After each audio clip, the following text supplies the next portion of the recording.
Olá, bem-vindos a mais uma parte do nosso treinamento de redes, nosso curso de redes.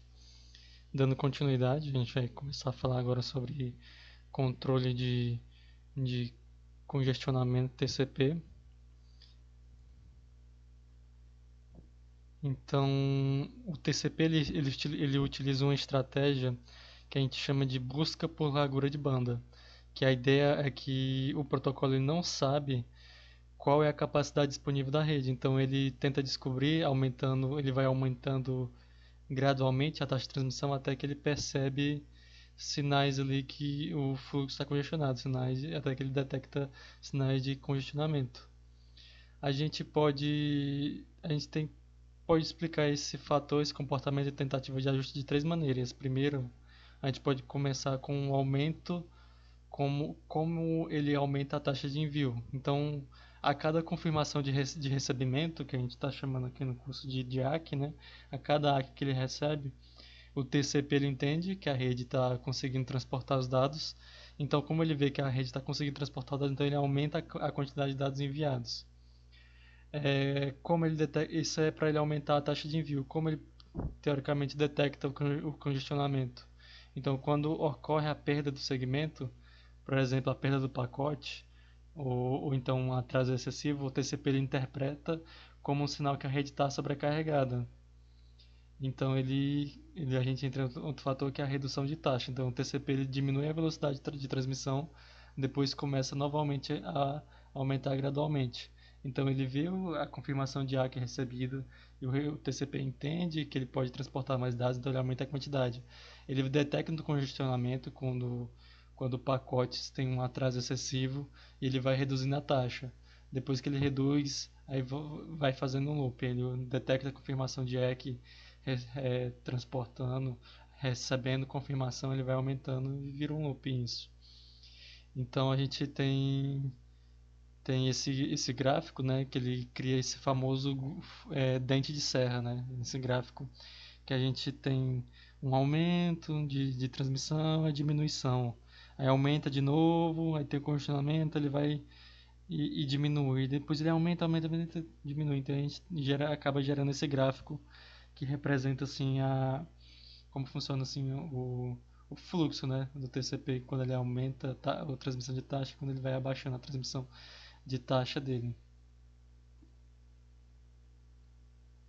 Então o controle ele é feito através de uma variável que é essa variável aqui que é o CWND, que é o Congestion Window.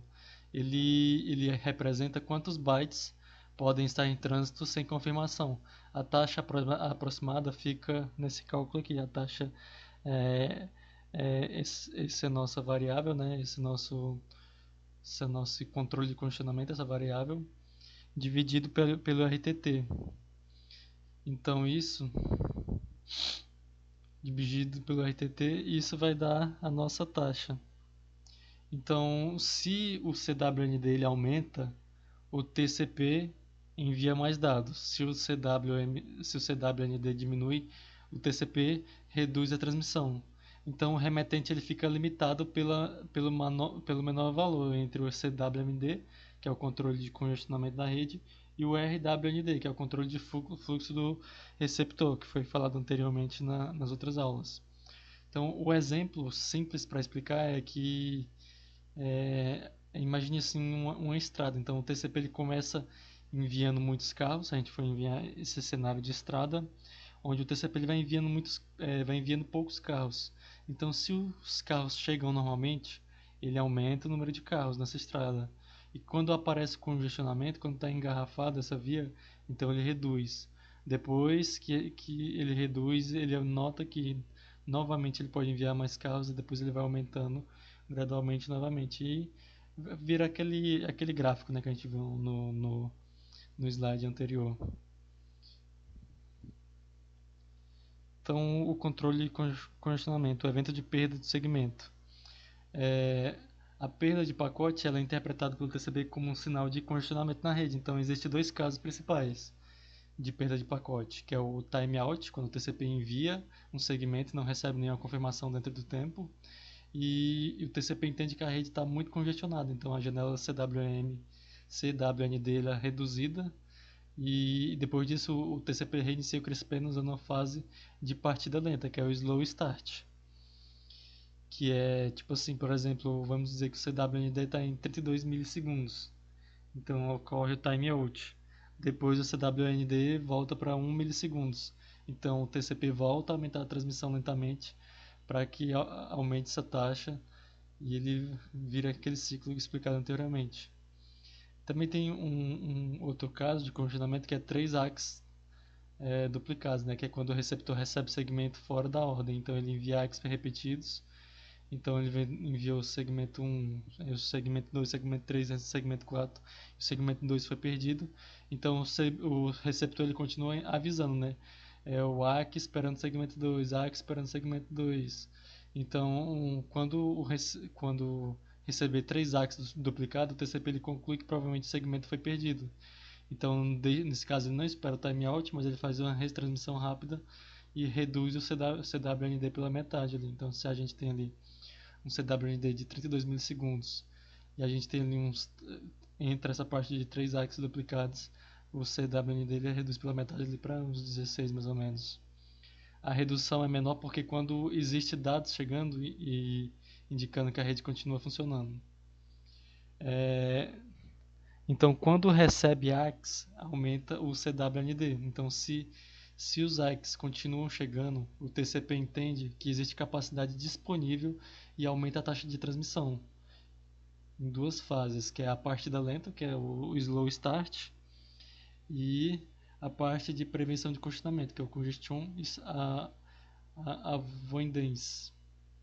Parte da partida lenta, mesmo tendo lenta no nome, o crescimento ele é rápido. Então, começa com uma janela pequena, aumenta exponencialmente. A cada RTT, aproximadamente, a janela ela dobra. Então, se a gente tem um CWND de 1 milissegundos, aí depois de um RTT vira 2 RTT vira 2 milissegundos, depois de 3 RTT ele vira 8 milissegundos, e assim por diante. Então essa fase ela continua até atingir o limite chamado de SS Thresh, que é quando a gente acaba, né, quando a gente atinge o limite. E a fase de prevenção de congestionamento é quando o CWND ele chega ao valor de SS Thresh, que é quando o TCP muda para um crescimento mais cuidadoso. Então o crescimento passa a ser linear, vamos dizer assim, quando o aumento é aproximadamente 1 milissegundos por RTT. Então vamos dizer que o CWND estava duplicando, né, a cada RTT. Só que quando ele entra nessa fase de prevenção de congestionamento, ele acaba indo de 1 milissegundo por 1 milissegundo assim, para RTT, para ocorrer essa prevenção. Por exemplo, a gente estava em 16 milissegundos, a gente está perto do congestionamento, do SS Thresh. Então ele vai no próximo no próximo segmento ele acaba diminuindo. Então ele estava em 16, vai para 17, 18 e assim diminuindo o thresh. O objetivo disso é aproveitar a largura da banda sem causar congestionamento, sem causar o thresh total, né, em que ele derruba o nosso servidor e a gente não consegue se comunicar.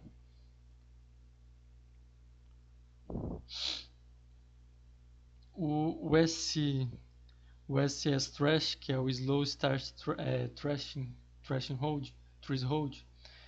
o SS Thresh ele é o limite que indica até onde o TCP ele pode crescer rapidamente. Então, quando a janela de congestionamento CWND, que a gente está falando, alcança um valor, o TCP muda o seu comportamento. Que a gente falou aqui, né, que é a partida lenta, o CWM começa pequeno, o TCP aumenta, o crescimento é exponencial. Então, e quando o CWND alcança o SS Thresh, que a gente também falou, que é o TCP entende que já está próximo do limite, então ele abandona a partida lenta e entra na prevenção de congestionamento, que vai de 1 em 1. Então, o que acontece quando ocorre uma perda? O TCP ele usa a perda como indicação de congestionamento. Quando ocorre a perda com timeout, que a gente explicou anteriormente, 3x duplicados e assim por diante.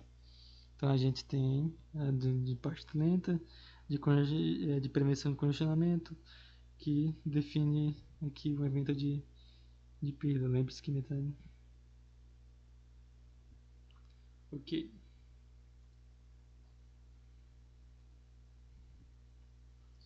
Então, TCP é prevenção de congestionamento. A ideia principal disso é depois que o TCP ele deixa a fase de partida lenta, que é o slow start, ele entra na prevenção de congestionamento.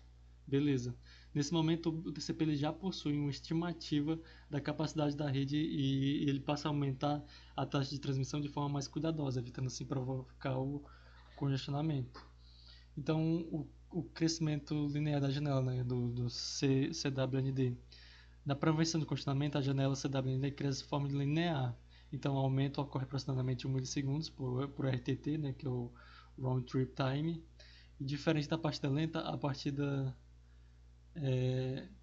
congestionamento exponencial que a gente estava falando, que é da partida lenta, né, que ele vai aumentando, dobrando a gente tem depois do crescimento linear que a gente falou, né, que vai de 1 em 1. Por que o crescimento ele fica lento? Então, por que a gente tem isso, né? Que a gente parte de um crescimento exponencial, que é o nosso partida lenta, e passa por um crescimento linear, que vai de 1 em 1. Então, por que isso? Na partida lenta, o TCP ele está tentando descobrir a capacidade da rede. Então, ele quer descobrir rapidamente a capacidade dessa rede. Porém, depois que ele atinge o SS Thresh, ele continua aumentando rapidamente. Depois que ele atinge o SSS Thresh, ele continuar aumentando rapidamente assim, exponencial, duplicando, ele podia causar rapidamente ali um congestionamento. Então o TCP muda para uma estratégia mais conservadora. A rede está funcionando, então eu vou aumentar devagar até encontrar o limite. O TCP ele utiliza um conceito de additive increase, que é o aumento aditivo. Então, a cada confirmação de ACK recebida, a janela aumenta um pequeno valor. Então, o crescimento é gradual. Vamos dizer assim que uma implementação aproximada do CWND, a gente tem o CWND antigo, né, o CWND anterior, mais os milissegundos dessa comunicação dividida pelo CWND. Então a gente vai ter ali mais ou menos mais 1 milissegundos por RTT. Então quando ocorre perda, então a perda indica que a rede provavelmente chegou no limite. Então o TCP usa a diminuição multiplicativa, que ele reduz a janela proporcionalmente e normalmente corta a CWND pela metade. Antes de ocorrer a perda, né, onde a comunicação estava ocorrendo normalmente, a gente poderia ter um CWND de 40 milissegundos e depois de detectar um congestionamento ele diminui ali pela metade. Então, o aumento aditivo e diminuição multiplicativa, é, a gente tem isso da diminuição multiplicativa, né, do nosso CWND, para evitar esse congestionamento. Depois que ele detecta um congestionamento, diminuindo assim a transferência. Então, quando o CWND ele aumenta e ocorre perda de pacotes, ele reduz pela metade.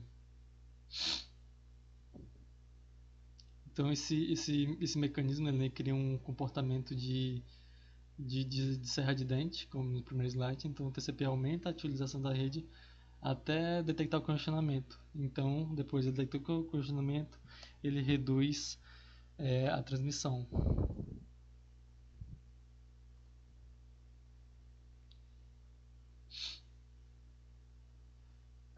O FSM, né, que é o nosso Finite State Machine, que é a máquina de estados finitos, ela é usada pelo TCP para controlar o congestionamento. O FSM ele representa os estados pelos quais o TCP passa enquanto ajusta a velocidade de transmissão, a velocidade de transmissão nas condições da rede, né? Então, o TCP ele possui três estados, que é a partida lenta, a prevenção de congestionamento e a recuperação rápida.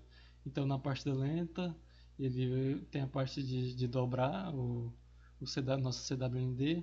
Na parte de prevenção de congestionamento, ele vai de 1 em 1, diminuindo assim nosso congestionamento. E o estado de prevenção, que é o de prevenção de congestionamento, o TCP ele aumenta o CWND lentamente e utiliza o mecanismo AIMD, que é o aumento aditivo. Então, cresce aproximadamente 1 milissegundo por RTT. Então, e a diminuição multiplicativa, que é quando detecta perda, então ele reduz a janela, onde a janela estava transferindo ali 20 milissegundos, 21 milissegundos, então ele diminui ele para 12 milissegundos, 3 milissegundos, quando ele detecta ali uma perda de pacote. E também a gente tem o evento já explicado, o evento de timeout, que ele indica uma perda mais grave. Então, quando começa novamente, então quando ocorre o timeout, né, que a gente chegou ali um SSH trash e tal, e o TCP ele diminui o seu CWND, depois ele retorna novamente, depois que ele diminuir da partida lenta, entra na partida de prevenção. Essa parte é meio bem repetida, né? Mas é bom para entrar na cabeça. Então, a gente tem um resumo, né, de como funciona do controle de congestionamento do TCP. Então, mostrando com uma variável, né, um CWND que a gente chamou, que é a nossa janela de congestionamento, ela é ajustada conforme a situação da rede. Então, o TCP utiliza a ideia de aumentar a transmissão quando a rede está funcionando bem e reduzir quando ela identifica o congestionamento. Então, quando o CWND ainda não alcançou ele é menor que o SSH thrash, a gente tem a partida lenta.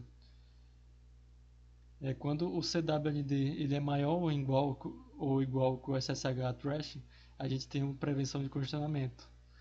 E quando ocorre os 3 ACKs, né, duplicados, a gente tem que um segmento foi provavelmente perdido, então outros segmentos continuam chegando ao destino. Então o TCP interpreta como ali uma perda moderada.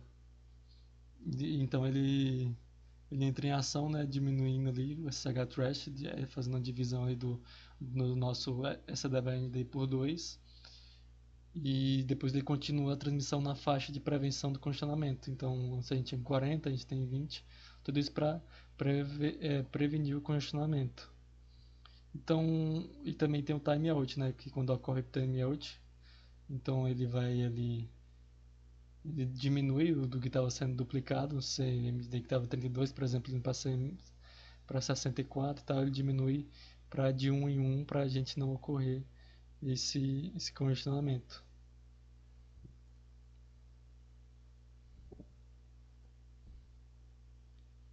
A vazão média alcançada assim, por conexão TCP representa a quantidade média de dados transmitida por uma unidade de tempo. Então, o TCP ele não mantém uma taxa constante. Ele aumenta a janela de congestionamento, CWND, né, explicado, até detectar a perda. E então reduz a janela. Esse comportamento gera o padrão de dente de serra, que é o primeiro slide.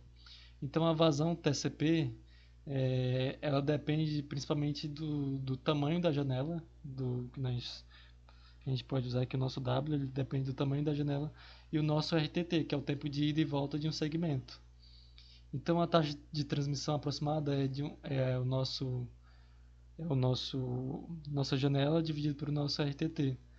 Então, quanto maior a janela, quanto maior a nossa janela de transmissão, maior a quantidade de dados enviados. Então, quanto menor o RTT, nossa taxa de transmissão, mais rapidamente os ACKs retornam e maior pode ser a taxa. Então, o TCP ele aumenta a janela gradualmente, com 10, 11. Então, quando ocorre perda, o TCP reduz a janela e depois que começa novamente aumenta, causando aquele gráfico ali explica bem isso, não precisa ficar voltando continuamente nisso. Quando a janela chega, ocorre uma perda, então a vazão máxima nesse ponto a janela ela voltando aqui um pouco, deu uma perdidinha, mas a vazão média de TCP, a vazão média fica aproximadamente no meio desses valores. Então a gente tem um RTT de 0.75, ou seja, o TCP ele nunca fica exatamente na taxa máxima, ele oscila para encontrar limites na rede. Então, um exemplo simples, a gente tem um RTT, usando essa fórmula, só para a gente ter um exemplo melhor. Se a gente tem um RTT de 100 milissegundos, e usamos uma janela ali de 100 segmentos, no pico essa taxa seria de 100 dividido por 0,1, que seria 1000 segmentos por segundo. Após uma perda que a gente coloca ali, a gente muda nossa janela para 50 segmentos e divide pelos menos 0,1, a gente tem 500 segmentos. Então, depois que o TCP aumenta novamente, ele encontra outra perda. Depois que o TCP ele aumenta ali, ele pode. O TCP ele aumenta até ele encontrar outra perda.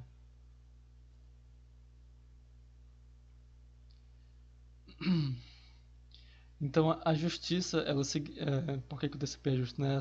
A justiça ela significa que quando várias conexões TCP utilizam o mesmo enlace, o mesmo gargalo, né, o mesmo enlace de gargalo, elas tendem a dividir a capacidade de maneira equilibrada. Então, se um enlace possui uma capacidade de 100 megabytes por segundo e existe duas conexões TCP concorrendo, a tendência é que um serviço TCP consuma, né, 50 megabytes e o outro consuma os outros dois 50 megabytes restantes. Então, como o TCP ele consegue ser justo, a gente tem a gente tem um mecanismo de AIMD, né, que é o aumento aditivo e a diminuição multiplicativa, que o TCP ele combina dois comportamentos. O aumento aditivo, quando o TCP aumenta a janela de congestionamento, o CWN lentamente, então todas as conexões aumentam aproximadamente a mesma quantidade. Então, a conexão A a gente estava em 10 megabytes por segundo, a gente aumenta para 11 megabytes por segundo, e uma conexão B, que a gente tem a capacidade de aumentar ainda, que estava em 20 megabytes, a gente pode aumentar para 21 megabytes. Então a diferença entre elas diminui, sim. E a diminuição multiplicativa é que todas as conexões ela reduz a taxa proporcionalmente. Então, normalmente, reduz a janela assim pela metade. Então, se a gente tem um protocolo TCP consumindo 40 megabytes e um protocolo B consumindo 20 megabytes, eles podem diminuir após uma perda para 20 megabytes e outro para 10 megabytes. Então a proporção sempre é mantida, mesmo ocorrendo perda, né, na nossa transmissão ali, na nossa rede, mesmo assim a gente ainda consegue ter uma diminuição multiplicativa que seja justa, né? A gente houve uma diminuição na nossa rede, na nossa transmissão, mas mesmo assim a gente consegue reduzir proporcionalmente. Por exemplo, se a gente diminuiu pela metade a nossa rede, mesmo se a gente diminui cada protocolo, se um TCP, um protocolo de TCP-A e um protocolo de TCP-B que estava rodando em 40 e outro em 20, vai rodar em 20 e outro em 10, mantendo assim a proporção.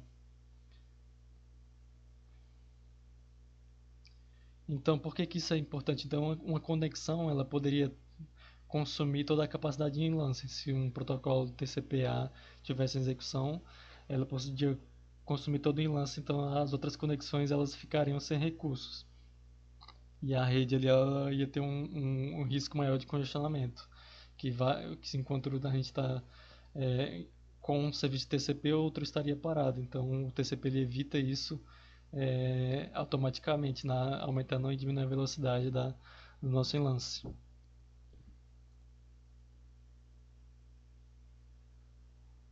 Essa parte de equidade, acabei não editando o slide, mas ok. O TCP ele possui um controle de congestionamento, né? Então aumenta a taxa quando a rede suporta e reduz a taxa quando ocorre perda. Porém, algumas aplicações não utilizam o TCP, que, por exemplo, streaming de áudio, vídeo, em tempo real, jogos online. Essa aplicação, normalmente, elas utilizam o protocolo UDP. O UDP ele não possui um mecanismo de controle de congestionamento, então ele reduz a taxa automaticamente e continua enviando dados em uma velocidade definida pela aplicação. Então, ele aceita alguns pacotes e ele aceita que alguns pacotes podem ser perdidos ali, né? Então, o TCP ele detectou perda, diminui velocidade. O DP, mesmo detectando perdas, ele continua enviando com a mesma velocidade.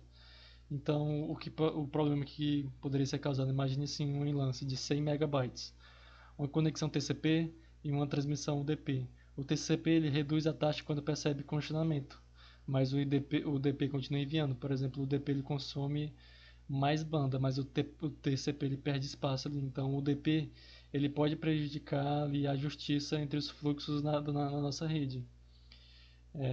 E uma equidade de conexões TCP paralelas funciona assim. Outro problema que a gente tem é que quando uma aplicação ela abre várias conexões TCP ao mesmo tempo, então o TCP distribui a banda por conexão, não necessariamente por aplicação. Então, um enlace possui como ele distribui a banda por conexão TCP e não por aplicação TCP, então ele vai ter um lance de 100 megabytes por segundo. Então existe 9 conexões TCP existentes nessa rede. Então cada uma recebe aproximadamente 11 megabytes. Se a gente for dividir ali 100 megabytes por 9 conexões TCP, a gente vai ter 11 megabytes ali mais ou menos. Então, se uma nova conexão abre, uma nova conexão TCP abre, então essa conexão ali, nossa rede, o nosso enlace vai diminuir também. Como a gente tinha 100 megabytes dividido por 10 conexões, a gente tem mais uma conexão TCP, agora vai ser dividido por 10. E a nossa conexão, que era 11 megabytes por segundo, vai para 11 megabytes por 10 megabytes por segundo. Então, até que ele é justo, mas se uma aplicação abrir 11 conexões, é, a gente, vamos supor assim que a gente já estava com 10 conexões, vamos supor que a gente estava com 9 conexões, vamos supor assim que a gente abriu mais 11 conexões, então a gente tem mais 20 conexões, então a nova taxa de aplicação seria de 11 dividido por 20, né? Enquanto a aplicação com apenas a conexão teria 1 dividido por 20 de capacidade. Então, quem abre mais conexões consegue mais banda. A justiça deixa de ser entre aplicação e passa para ser conexão. Então, se uma aplicação abre 9 conexões e uma aplicação abre 11 conexões, a gente não vai ter uma justiça de TCP ali, porque essa aplicação que tem mais conexões TCP, ela vai acabar roubando mais banda. E essa parte é isso. Acredito que tenha dado para entender bem. E até a próxima aula.